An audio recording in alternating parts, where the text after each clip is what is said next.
from them, which was a 2-family flat in Highland Park, Michigan. And from that one, I just started, I fixed that one up. I got tenants in it. I took out a loan against it. I got money back. I went and bought another house. And then from that, I just kept redoing that. And that wound up being the cornerstone to everything that my wife and I have acquired, because I'm able to be home with my children. I'm able to make sure no one's on the street. There's no one in this household that's on the street not attended for and doing things that I don't know of, And I think that's those are one of the biggest challenges that our single parents face. Not having that dual parent household sometimes can be very esoteric.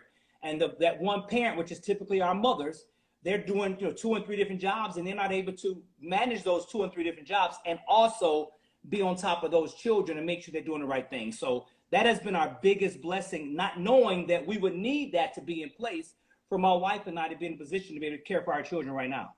So that's the dopest thing. And I'm the same way. And Detroit has been very great for me when it came to real estate as well. I actually just left Detroit a day ago. Yeah. So so did you plan this out, or was some of them like you just? I thought I was the worst pullout father in the world, but you beat me by far. Hey DJ, I can't pull out of a parking lot. If that says anything, I can't pull out of a. Hey, check this out. Someone asked me. They said, "Do y'all have a TV in your room?" Of course not. That's business only. When we go to, that's business only. No TVs in there. But no, we did plan it, but we didn't plan it. I mean, we both, when I met my wife, that was one of the first things that I asked her was, how many children do you want? And she gave the golden response and said, as many as God will bless her with. Mm-hmm. And for me, she was the first woman that ever answered that question like that. So I knew she was the one. But we thought we called ourselves planning them out. We had Darian first, and then when we were trying, but Derek didn't come along to 5 years later. And so after Derek, we like, okay, babe, we're going to really be on this thing now. So then we had Dallas and Denver, 14 months after Derek. So we had a little traffic jam, but we were prepared for that. And man, when we called ourselves waiting to 2 years after to have the quintuplets, we thought we were having our 5th baby when we were having 5 babies. We were blown away. So let me ask you a question. I'm gonna get a little graphic, right? But you're a dad. This is medical terms, right? Mm-hmm. So when I had my kids, I was amazed to see 1 kid come out. Yes. 5 coming out though. What size were those kids, and who was catching them? He said, "Who's catching them?" He said, "Who's catching them?" Who was? Yeah, I mean, yeah, they had to have a nurse. You know what I mean? Envy. There were a total, including. Well, I didn't listen. So check this out. So this was in. We conceived them in Vegas, but at the time, Vegas, our doctor told us that he didn't really want us to have them in Vegas. He didn't feel that we had the proper equipment to care for that many babies at one time. And I think it was as many as like 3 to 4 people. Was it 5 people per baby? It was almost 30 people in that room, and that was not including my wife and myself. So I made it to that delivery late. By the time I made it to Arizona, because that's what we delivered, by the time I made it to Arizona, my wife had already had them. They came, my birthday is September 16th. They were due on my birthday. They wind up coming. So I was scheduled to go out. I was scheduled to fly from Vegas to Arizona on September 9th to be there for like a week before they came. They wind up coming September 6th. So that just threw, so literally I get the phone call from the doctor, your wife is in active labor and we cannot stop it. And I got on the first thing smoking, but I still wind up missing the delivery. That was the only birth that I wasn't there for. And of course it was a significant one is that. Every child is big, but you imagine 5, we had looked forward to it. So I had to take the stories that she gave me. Now what size were the babies? What were their sizes when they came out? How much did they weigh? The smallest baby was like what 1.6 was the smallest, and then the biggest was 2.14. It was like 2.14 was the largest. So in that case, like if you just joined us, if you just tuned into the live, I'm talking to the derricos, a Doubling Down with derricos, a show on TLC. You guys laugh at me all the time by having a lot of kids, and y'all laugh at me and saying every year I have an annual baby shower. But this brother right here, Dion, has 14 kids. They have an annual day. This is crazy. I love the story. I love seeing black love like this in big black families. So Yes. now with the babies being such a small size, did they have to stay in the hospital for a while, or was there any concern? They're deep. That's another thing. That's what made the story so great, MB, was we had absolutely no health challenges. So the babies just had to get their weight up, of course, but my wife had none of the health challenges that's associated with women with one baby, such as gestational diabetes, preeclampsia. None of those things that my wife had. She had absolutely nothing. So we had the baby stay in Arizona for 2 weeks. And then thank God for Aetna. We have the absolute best health care insurance. So Aetna flew us via jet from Arizona to Nevada, and then our babies went into Summerlin Hospital here. So all of them were in the hospital about 2 months before they started coming home. So what is your grocery bill a month? Like a week, I should say a week. What is the grocery bill a week? Because I mean, between Capri Oh, Suns, water, juices, snacks, and all that, like, we, sheesh. we, we know you have children, brother. When you say Capri Suns, we know you have Yeah, children. I got So Capri. yeah, you get it, imano.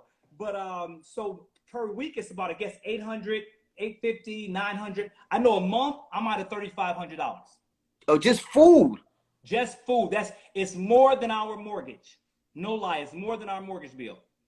Do Yep. y'all go? Do y'all go on vacation? As a matter of fact, we just came back. Well, it was sort of a vacation. My wife lost her uncle, and that was in South Carolina. So we just came back from there. What was it, a month ago? And understand, just renting, we have to rent 2 vehicles. We had to ship clothes. We had to minimize the amount of luggage because we still had to take luggage. So us shipping the clothes in advance cut down on the amount of luggage, and we still had to have a third vehicle meet us there for the overage and luggage, because remember, the 15-passenger van don't have any cargo space. Like my Right. 15-passenger van has no cargo space. So by the grace of God, I'm a licensed CDL driver to transport children. I used to drive a school bus in Detroit Public Schools. So with that being said, I'm working on a transit van so I can get everybody around one time. one hit it and quit it. Yeah. Goodness gracious. So let me ask you this. So, well, out of all your kids, right? Which one is the problem child? Which one is the one that always has a problem, always had an attitude, does not listen? Which one is that child? Okay, so there's no one that always have an attitude. Okay, Let me start there. that's great. Uh, there's no problem child. That's why both mommy and poppy are here. That's We great. both make sure that there's no problem child. All of our children are honest to God. What you see on television is what our children are. They're loving, they're respectful. We remind them of their importance, and we remind them of God's importance, and we remind them of our importance. So I Absolutely. think that's something we've been sort of breeding in them since they were, little children, since they were babies, basically, letting them know our importance and what we're here for. We're here to just to guide them, Right. and I think that's one of the things we go wrong is trying to negotiate. We don't negotiate with our children. We'll explain it to them, but we don't negotiate because there may Hmm. not be time to negotiate. If there's a fire in the house, get out. Don't ask me no questions. We got to get out of here. And so Absolutely. in saying that, that's I think the cornerstone to maintaining that kind of household. We let them have a ball. Everyone have a ball. We let everyone be expressive. So going back to asking as far as what kind of problem children, do we have any problem children? We just do not. I mean, we have, of course, every now and then someone have an issue, and we teach them how to work those issues out within our house. You follow me? So there's no fighting. There's no arguing. You can disagree. You can debate, but there's never no arguing. We don't tolerate that. We have a zero tolerance for that. I ain't gonna lie. If I was one of your kids and I was in school and I would be talking so much trash. I got 13 siblings. I'm jumping everybody immediately. You said, what about my mama? Come on, guys. Like that, what? It would be gang Yeah. all day. No. Gang all day. So now what are the Yeah, ages no, of all the kids? Tell them the ages of the kids. so Darian is 15. Derek will be turning 11 July 17th. Then we have Dallas and Denver. They will be 10 October 9th. Then we have the quintuplets, which will be 8 September 6th. Then we have Dior and Diaz. They just turned 4 on the 23rd of May. And then we have the triplets, which will be 2 years old July 6th. Yeah. Yeah, I guess. when they first called me and told me about this show, I was like, you know what? I said I should do a challenge and we should switch kids. But then after I seen the episode, nah, my 5 is good, man. See the good thing about my 5, I got a 19 and a 17, so they kind of take care of themselves. Yeah. You know what I mean? But 14, I see. Oh my goodness, I'm really surprised they don't drive you crazy. Now, what about Christmas? How is Christmas at the crib?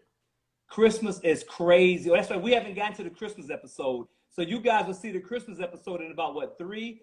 But about 3 more episodes. But Christmas is crazy. There's gifts everywhere, and then there's trash everywhere afterward. I mean, you can. No lie. The living room area, you could literally jump. You and I, as adults, could jump up in that living room area and not hurt ourselves because that's how much trash is in there. It takes us. Oh my God! But it's beautiful. It's absolutely beautiful. The only part I hate having to assemble the gifts. After that, you and me both. You and me both. But that is the worst thing about Christmas with these kids is putting them things together. And sometimes, I went to Hampton University. I'd be trying to read them instructions. I'd be like, look, you know what? I just it's not worth it to me. It's not worth it to me. It's not. You'd rather extra money. Yeah. Now I was gonna ask, so is that it for you as far as kids are concerned? You gotta stay tuned. Bro, you better stop playing. Bro, you better. And I'm not even saying stop playing because you can't handle it. But your mama looked like she was pissed off. When you brought the last one in, your mama looked like she wanted to give you 5 minutes. Man, I was surprised at her response. I really was. She explained it, she explained. I'm not sure if you wait, that scene has aired yet, right? No, I can't say that about that. Y'all gotta watch. Y'all gotta tune in. Yeah, I seen her upset. And the last thing I want to say is, now my wife has OCD, serious OCD, right? Yeah. And if you have kids, if you have 1 kid, OCD is tough. If you have 2, it's very difficult. 3, 4, 5, it's almost impossible. Like I tell people sometimes, my wife's OCD is to the point where, let's say our cabinets or our pantry, she lines up the water, the soda, the Capri Suns in a certain way. So when I get in an argument, I smack the cans and it pisses her the fuck off, right? So how do you deal with OCD with 14 kids and the wife and mama and family members? How? That must drive you crazy, brother. It does. It has been a huge learning process that I have not mastered. I mean, still, turn that down, baby. I can hear that. I've not mastered that yet. A lot of our children, I find they're sort of catching on to my OCD ways, but also I think what's helping is they're seeing the benefit in us having some type of structure and order, because it helps us to maneuver. We're swifter, we're quicker, and they see the benefit when things are in disarray. It knocks everything off. So for them, they're getting it. And like I tell my wife, I says, baby, they're going to be grown one day. They're going to be in this house. Some of them are going to come back and they're going to move out and come back. We need to have this thing so together where we know they're on top of it and we know that they know how to be in this house.